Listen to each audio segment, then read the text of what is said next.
Battlefield 6 is tough. There's no way around it. If you're coming into the game for the first time or returning after many years, it can be hard to jump back into this game. Learning muscle memory, discovering the weapons, playing classes, all of it's very tedious.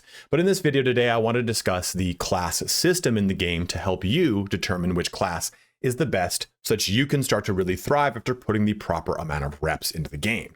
Now, if this is your first time on my channel, the way I do things is by upfronting the knowledge in my videos. So with that being said, let me say that the first thing to truly understand is that there is no one class that is better than any other. They're all situational. Engineers are going to pop tanks better than any class, but they can't capture points as fast as Assault can. Truly, you should just ignore any advice on the internet that tells you to play one class over the other because it all comes down to you and your playstyle. But you should be able to master two classes and flex to them as the situation calls for it. The biggest takeaway you should get here is that you need to play the objective and help your team. If you're 50-1, that's great, but if you're never capturing a point, you're not helping the way you think you are. Are you playing Assault and a tank has been destroying your team for 10 minutes, unchallenged? Swap to Engineer and take it down. Are you losing and starting to hemorrhage death tickets or need to help push in advance? Swap to Support and defib people, pop smoke and lay covering fire. Maybe your team needs counter sniping because you're on an open map and can't get anywhere because of constant sniper fire. Play what you want and enjoy yourself. You can't be the lone wolf that beats the entire match, but you can be the individual that swaps to something that the team needs to help elevate everyone that little step further towards victory. It's where Battlefield really shines. You aren't going to get the kill cam play of the game at the end, but you get to blow the tank up that was suppressing the team at a point. I'll take the personal victory over the public one any day. But that's the too long didn't watch this entire video. I'm going to break down each class now by what they do best and give you some tips on how to play them. But if that's all you wanted to know, please feel free to shut the video down. I want to be respectful of your time. You can navigate to any part of this video that interests you the most using the chapters about the timeline in the description. And if you are heading out, please don't forget to like, comment, or subscribe, as each one of those things helps me out in a huge way. Lastly, don't forget to check me out on Twitch, where I play Battlefield and any number of other games linked in the description below. Let's get started on playing the best class for you in Battlefield 6. We're going to start our conversation off by talking about Assault. So we're going to take a look at the actual signature set of Assault and discuss one important thing. It is their signature trait. Every single class will have a signature trait, and it is the most important thing that really helps differentiate them from the other classes. Yes, they get signature weapons. Yes, they get signature gadgets, but this trait is what really kind of creates the ebb and flow for the class. So for Assault, for example, they get mission focused, which gives them faster progress with objectives. This means that if you're trying to capture a point, arm or disarm a MCOM explosive, this allows you to do those things faster than any other class. It also contributes towards the capture weight of something. What that means is if you have 4 players on a point and there's 3 opposing players, you'll start capping the point. Now, if those 4 players are all Recon, Support, or Engineer, they'll capture, at whatever rate. Having one of them be Assault adds a little bit more weight and allows you to capture it slightly faster had there not been any Assault. Same thing goes if there are 4 Assault on there. Now, they also get an ability with mission focus that makes so they have quicker cooldown for your in combat state, allowing squad mates to deploy on you sooner. So this gives you a sense of how the actual class plays, right? Assault is meant to be assaulting upfront and personal and shooting things and pushing that line forward. Now, this might seem, hey, this doesn't seem necessarily like a team focused character. It seems very run and gun. Well, it might seem like that at first blush, but Assault is really not that way. You are basically a roving spawn beacon, because as you progress through this class, as you get rank 20 and start doing the class challenges, you will eventually unlock the spawn beacon. The spawn beacon used to be on Recon, but it has been moved to Assault. So on top of that, you have mission focus, so you come out of combat faster. You have your spawn beacon, which is going to allow you to have people spawn on you, but you also get 2 other things as you jump into the secondary kind of subclass, quote unquote, for the Assault and Frontliner. You have your Rally Squad active ability, which is going to basically give you your adrenaline shot to them, but anytime people spawn on you, they'll have that adrenaline injector effect for 2 seconds. So this is what assault is. And if you want to play a character, if you want to play a class that is focused on pushing that front line, getting good accurate shots in with an assault rifle that gives you that medium to long range kind of threat range, this is definitely going to be for you. But this is also kind of knowing that you pace yourself. You don't simply sprint headlong into combat, where's the thick of it, jumping right into that and going crazy. Sure, you can do that with a shotgun when you're in a CQB situation, but really what you need to really take into consideration is you are that spawn beacon. Let your squad spawn around you. Hey, you've pushed up, you're pretty much alone, duck into cover for a little bit. Look at your squad's health in the lower left corner of your screen. See how their health is relative to your own and give them a chance to spawn on you. I promise, if you are pushing a point as assault, this is going to give you the best opportunity for them to, spawn on you and help reinforce you. Now, also know too that assault has a bit of a shock characteristic attached to it. Use your stun grenades and your flash grenades because they are unique to assault to help your team push a hard point, quite literally a point that they need to capture, or they can't get past the front line of an area. Like, hey, this is a good defensive line. Use your stun and flash grenades offensively to get you into those locations. So you'll be playing assault if you want to really focus on that style of play. And yeah, you can use only assault rifles on assault, and it's how I like to play. Even in CQB maps, I'm still going to probably play with my assault rifle, and I use the other gadget slot for my shotgun. Just do keep in mind that a gadget slot can be a shotgun, it can be a carbine, or it can be a DMR. So if you are playing on a map that is really large, feel like you can jump over to that DMR to give you a little bit of that longer threat range. That is how the assault will play. In my deep dive, we'll discuss a little bit more about how those grenades can really come into effect and what the different subclasses are really going to give you some different play style for the assault. Engineer is a specialist at blowing up armor. Well, also aircraft. The only other class that can really sufficiently blow anything up is Recon with their C4 that they have to unlock by playing them quite a considerable amount. What Engineer here gets is mechanized infantry as their signature trait. And this is extremely important because this allows you to not take any explosive damage when you're near a friendly vehicle, but this is the big thing. You prevent them from being occupied, the vehicle itself, by hostiles in the event that all vehicle crew exit. So as long as you're repairing a vehicle, you're going to allow that vehicle to not get occupied by the enemy. Like, let's say it gets brought down to 10%. You're repairing it, they abandon ship, you pop thermal overdrive, which allows your repair tool to fix at a 50% efficiency for 10 seconds. Well, increase 50% efficiency. This allows you to make it so that you can repair the tank. No one can jump into it and hijack it while you're repairing it. It just gives you a lot of really great functionality as the engineer. Now, the engineer, of course, is going to focus on one thing: blowing up tanks. Yes, you do have your SMG proficiency, and using SMG on engineer feels really good. But the biggest thing that they get is on just their base subclass, I don't even know what to call it, a training path, is devastating impact. So damaging enemy vehicles reduces their repair effectiveness by 50%. This is massive because have you ever shot at a tank and it just has pocket engineers and it can kind of tank through the damage?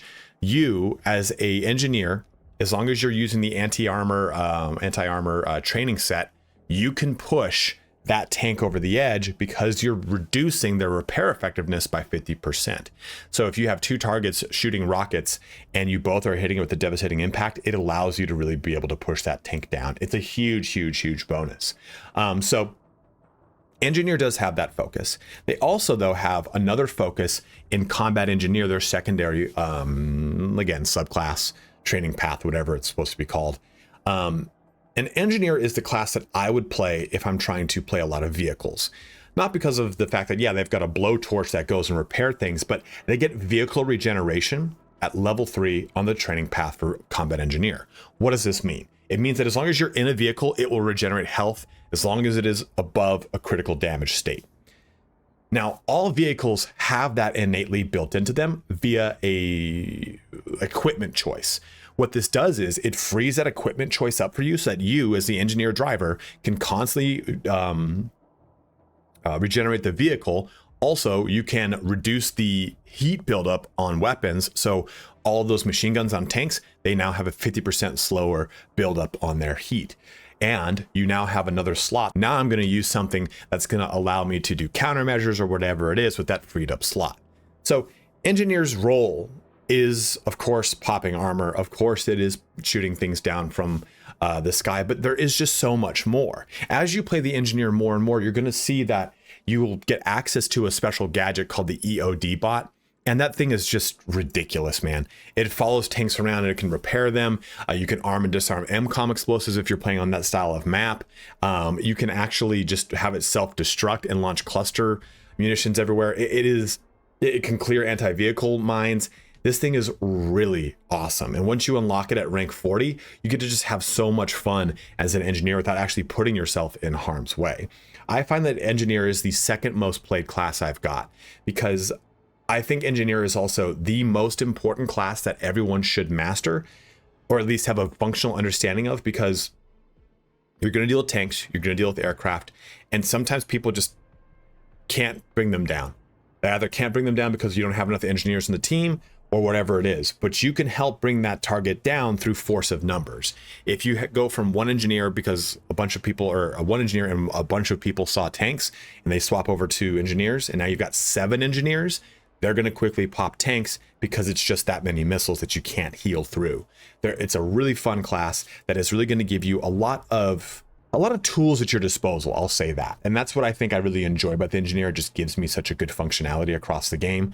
If you're playing on an open map, or open playlist, you can just simply jump off of the SMG. But I find that with the engineer, if the map is too large, I will switch over to the carbine so I have a better threat range, other than just simply, oh, I'm now out in the open, something's 30 meters away, I'm not going to be able to bring them down with my SMG fast enough. In the open beta, for sure, but now at launch, because of the recoil changes, it just doesn't work that way. So the engineer is going to really be for you if you want to help the team offensively by being kind of a shield against all of the many vehicles in Battlefield 6. And one quick hard note on the engineer, they have an AV grenade.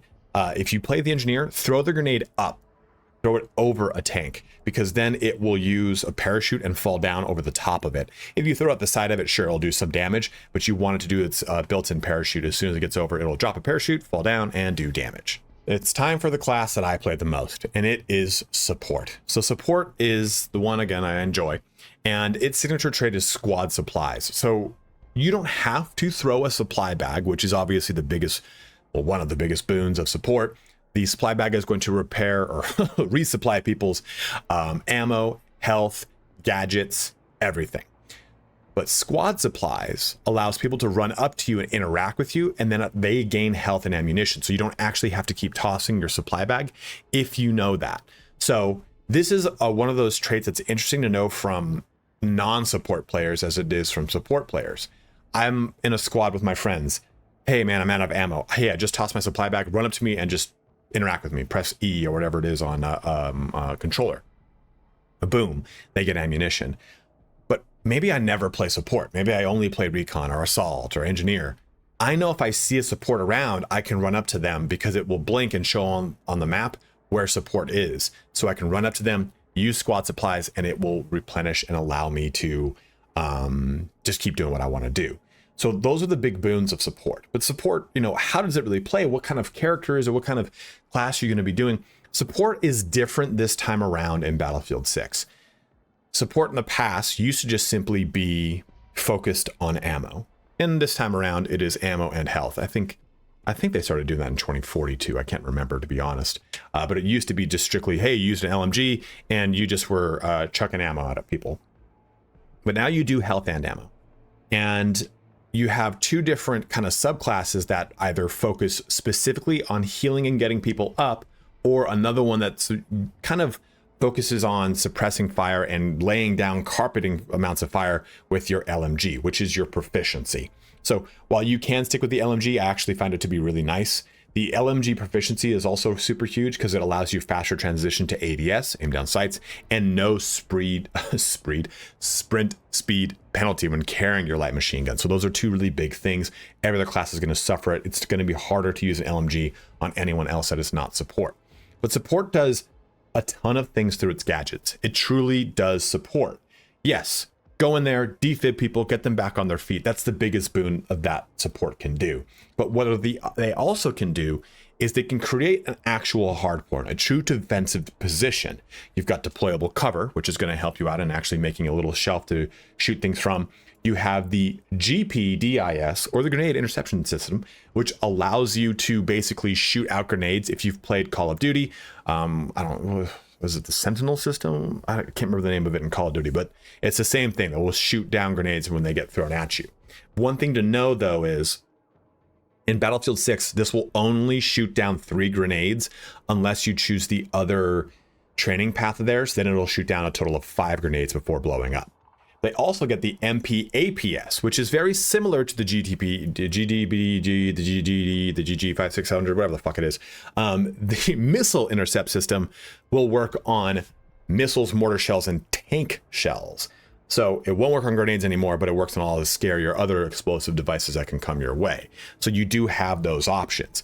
Other things for your defensive stuff, though, that you get a smoke launcher, you're going to get a portable mortar, so you can actually lob mortar shells at things, and you'll get an incendiary airburst launcher. So you can see support is about supporting the team, but the support about supporting team is also kind of a two-pronged thing that allows you to create defensive locations, and you use your light machine gun to lay down a lot of covering fire and really enable the team to move from cover to cover. What you really need to know, though, with support is how strong your smoke grenades are.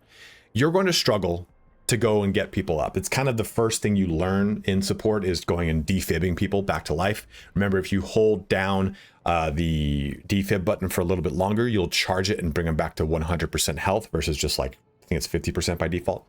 But your smoke grenades are important. You don't just simply throw smoke grenades at where the dead people are. You throw smoke grenades where the enemy is, because this allows you to block their line of sight. Your entire team can move up closer to that smoke grenade, and you can get people up. If you just throw, you can throw it at your feet in a pinch, or at the downed person if you're kind of scared and you just want to get them back up. But throw it at the enemy and they can't see. You can use smoke grenades. Smoke grenades, I think, honestly, are the most important grenade in the entire game, because you can completely zone out vision and allow your team to capture points. You can allow tanks to get out of sticky situations. You can shut off sniper fire because they can't see through the smoke. The smoke grenade is so huge. And because you only get it on support and you also get a smoke launcher, it allows you a lot of capability to shut down sight lines so that you can move around the battlefield between yourself and your entire team. Last but certainly not least is Recon. Now, Recon has had a bit of a change here in Battlefield 6. It typically was always just a shooting class that definitely had some respawn beacons and stuff like that. It's not that way anymore. So one of their biggest things is their signature trait. As long as you're aiming down sights, looking through your scope, whatever it is, you will automatically spot things. This is really huge. Having any kind of knowledge on where things are on the map is massive for your team. If you just look at a tank, all of a sudden it's been spotted, and now engineers know where to go, helicopters know where to go, all the planes know what to bomb, all sorts of action like that. Or people in general just now know that a tank is coming and they can prepare for it. So you actually give a lot of team utility in a way that I think the Recon has not had before in a long time. You get a motion sensor, which helps out in trying just to defend a point. Drop the motion sensor and you can see what's coming, or you can put it on a road and see what's coming down that road. It is really, really strong. Their UAV overwatch ability is massive too when you're defending a point. It's 100-meter radius constant sight lines. It's so huge. But what they also get, though, are tons of gadgets at their disposal. Their training path too does kind of either go hardcore sniping and you do get all the benefits of sniping, or you go spec ops and you can give yourself gadget awareness, which is really nice. You spot nearby enemy gadgets, marking their position in world and on the mini map ability inactive while sprinting. So what this allows you to do is help your team out in showing, hey, here's a laser designator. We need to get rid of this because this is what's painting our team and making it so our tanks can't get up to the fore. Hey, here's a bunch of AT mines. We need to get rid of those. Here is a claymore that we almost ran into. You have the ability to see all these things. And if you've played Call of Duty, you know that that was typically a trait that you could have on your character. This is built into the Recon subclass of Spec Ops. So you need to actually play Recon quite a bit to unlock it. But their gadgets give them a ton of functionality, because Laser Designator is going to paint targets so that all of the rockets that require lock-on can lock on like immediately, rather than having to kind of go through the process of locking on. I guess I don't know how to really explain that. Basically, it's as long as it's painted, they just simply target, boom, good, you launch it and they're good to go. So the laser designator gives you a nice short range but reliable laser painting for all of your hard targets that your engineers need to kill. But you also get a tracer dart, which allows you to put this on targets that are then moving away from where your laser designator is. So hey, you know what? You just so happen to get it on a helicopter that was flying low. Now it's easy to paint, even though it flew far away from where you were. These two things are massive in helping the team to crack open hard targets. And you can furthermore help out the team with a recon drone by allowing you to just simply take a stop as a sniper, pop the drone up, and just fly around and spot things. You're going to give your entire team a sense of the flow of combat by showing every single thing that you'll be able to see, either troops, either aircraft, either vehicles, everything with the recon drone. It's actually really helpful. And like I said during the engineer, you're the only other class that can pop tanks. So you've got a C4 explosive that you can run up there, pop them on a tank. You know what? If you want to get real spicy with it, throw them on the tank, let the tank drive into its team, and then blow them up. That requires so much finesse, and I've never been able to do that, but I've seen people do it. It used to be a big thing in the olden days. You'd throw C4 all over a Humvee and just drive it into the enemy and blow it up. You jump out and blow it up immediately, and it would just kill a bunch of people. It's been curbed back a little bit since, and really those explosives do more damage towards vehicles, but they're fun things nonetheless. And one last thing that you get as a sniper, because your biggest role as sniper is, yes, it is spotting things, but sniper is meant to, or the recon is meant to also counter snipe. And the best way to counter snipe is using the sniper decoy. You basically drop the decoy in the ground and it creates a scope glint. So enemy snipers will shoot at the decoy thinking it's you, revealing themselves, you shoot them. It is a really great opportunity, or it creates a lot of great opportunity for you as recon to enable lots of counter sniping.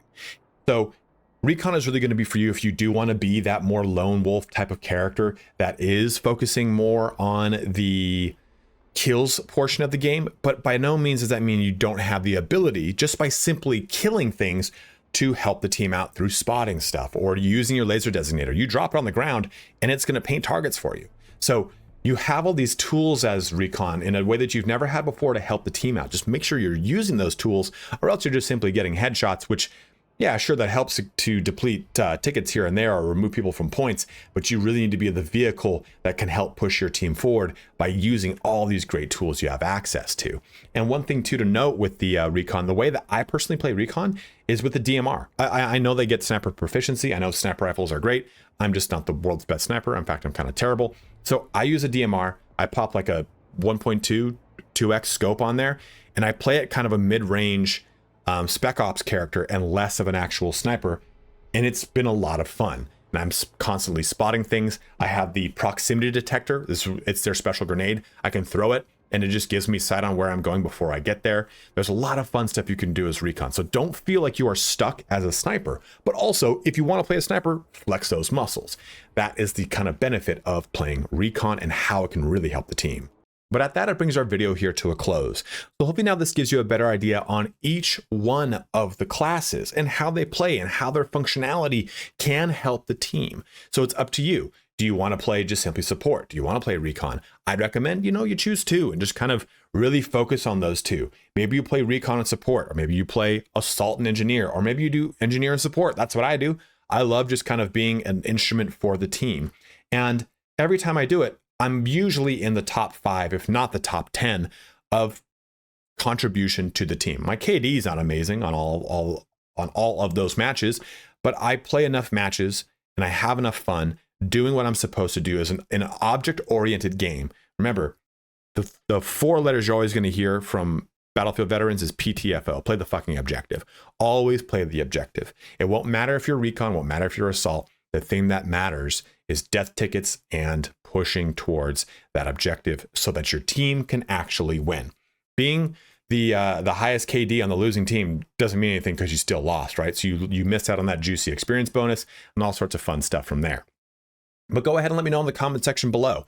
Are you playing specific classes that you think that there's like a dirge of them, there needs to be more of them, and because people aren't playing this way, go ahead and let it be known. And I guess as a closing point, This isn't related necessarily to the content of the video, but if you're playing and you're with and a medic is within 20 meters of you, do not release. Let the medic be a medic and let yourself maintain your death tickets. Don't just simply release and the medic can't get you. Now the medic probably ran towards you and got shot in the process, and that's another death ticket gone. So playing the objective isn't necessarily just about running towards point A. It's realizing that you're on a team and that the team has a death ticket penalty if you die. So you need to try to stymie those as best as you can by simply letting the team help you. But as always, guys, thank you so much for watching here today. Have a good one and take care.